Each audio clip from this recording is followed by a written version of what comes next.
ذہین بچہ۔ ایک مرتبہ والی حجاز کو راستے میں ایک بچہ ملا۔ اس کا نام اشعب تھا۔ والی نے بچے سے پوچھا، بچے کیا تجھے قرات آتی ہے؟ بچے نے جواب دیا، ہاں۔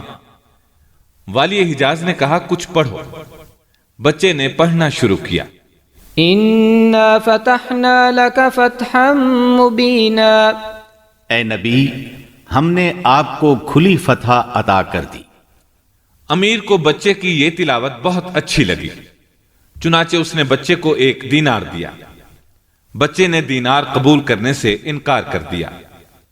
امیر نے دینار قبول نہ کرنے کی وجہ پوچھی تو بچے نے جواب دیا، مجھے خوف ہے کہ میرے والد مجھے ماریں گے۔ امیر نے کہا، اپنے والد سے کہہ دینا کہ یہ دینار گورنر نے دیا ہے۔ بچے نے جواب دیا، میرے والد میری بات کو تسلیم نہیں کریں گے۔ امیر نے پوچھا، وہ کیوں؟ بچہ کچھ دیر خاموش رہا، پھر بولا، کیونکہ 1 دینار بادشاہوں کا عطیہ نہیں ہو سکتا۔ امیر یہ سن کر ہنس پڑا اور اسے 100 دینار عطیے میں دینے کا حکم دیا۔